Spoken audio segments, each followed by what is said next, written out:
In the previous video, you understood how do you create the expense reports as an end user, right?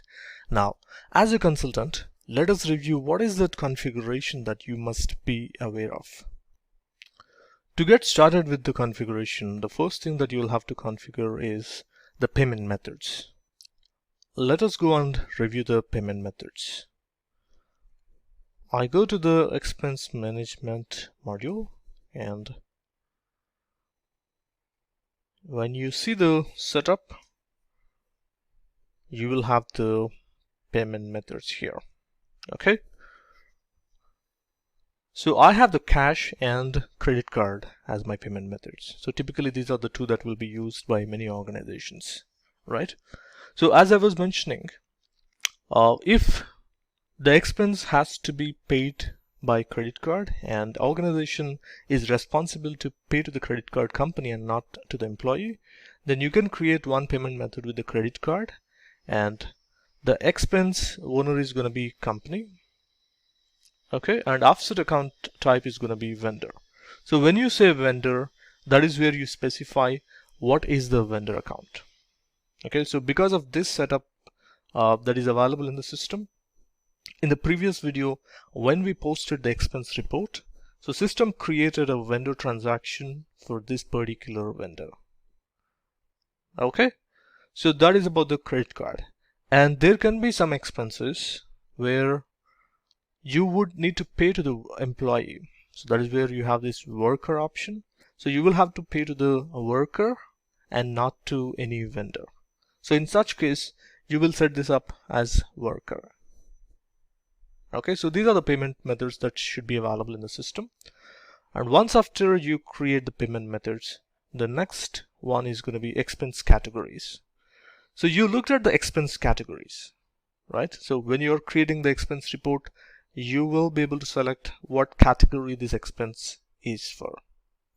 Okay, so those expense categories must be created in the system. In order to create the expense categories, let's go to the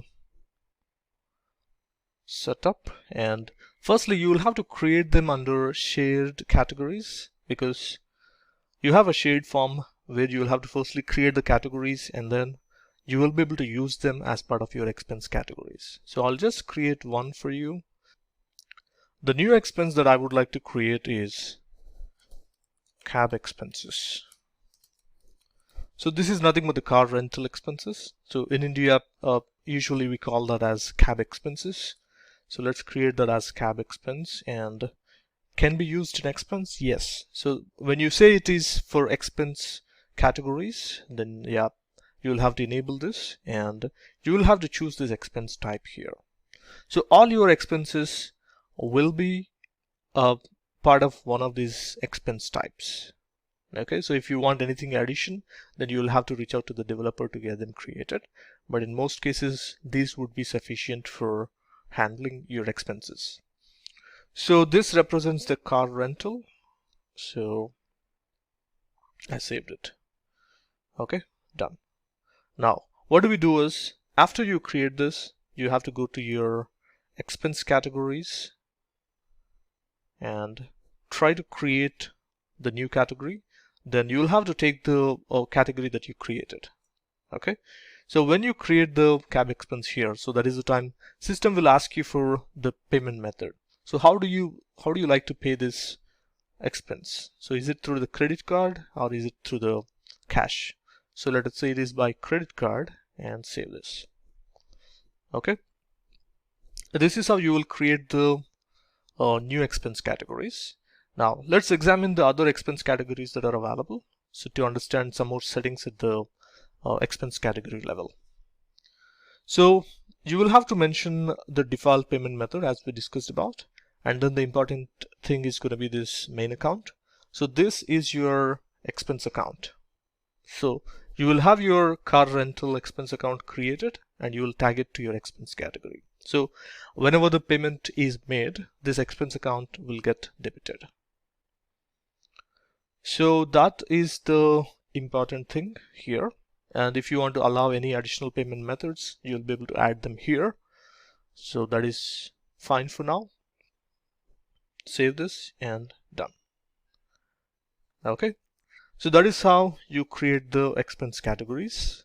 Now, if you go back, the next thing is going to be the expense management workflows.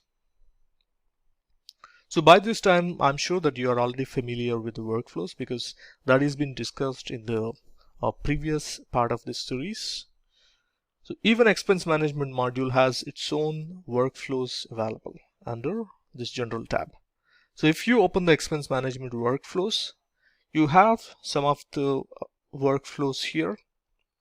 So in the demo data, you will see many workflows already created. But if you have to create that workflow from scratch, then you can make use of this expense report workflow.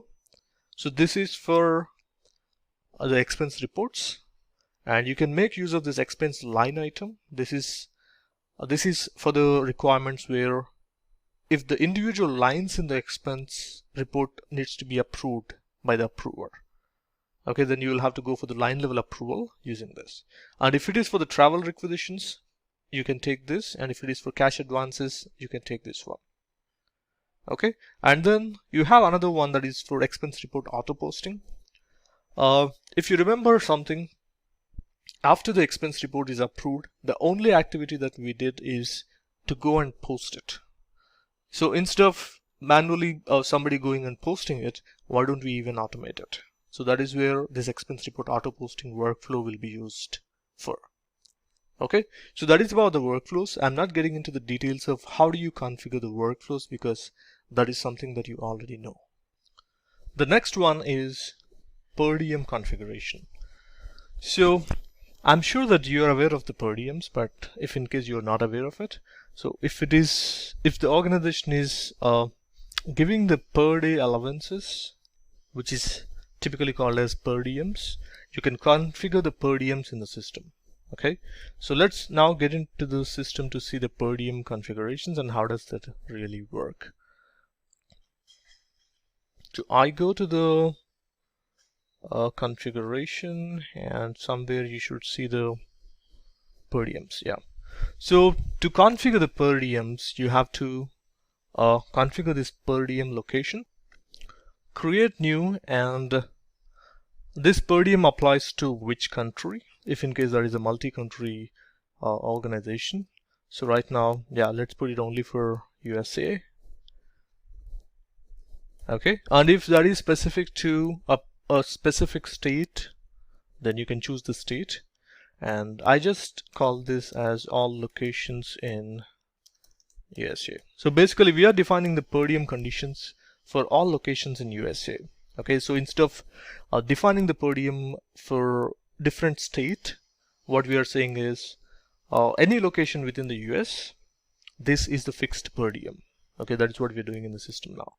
So I close this and click on the per diems. This is where you do the configuration for your per diem. So choose that location. Okay, and what is the currency that you want to deal this in? And for hotel, we would like to give like $30 and meals some $30. Or else let's put the hotel for $40 and for other it is $20. Okay, or else let's make it $30 here. So this is how we configure the per diem, and you can also mention the rate tiers. This applies typically for the first day and last day kind of calculations. So you can see here apply to first day, last day, and both.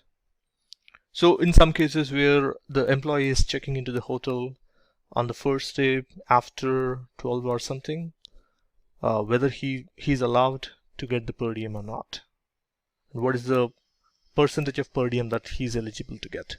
And in general, if somebody is checking out the hotel on the last day, so you don't need to pay them for the meal maybe.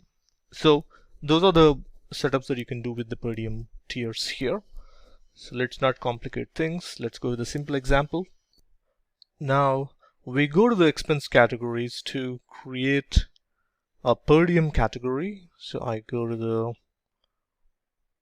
categories. I'm trying to find it here. Yeah, so I see it here. So let me create a new one, and I already have it in my shared categories. So yeah, I can take this per diem. Okay, and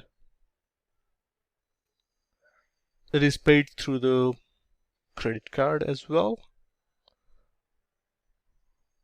And what is the expense account? So I don't think I have a specific account for per diem expenses, but let's just give it a try.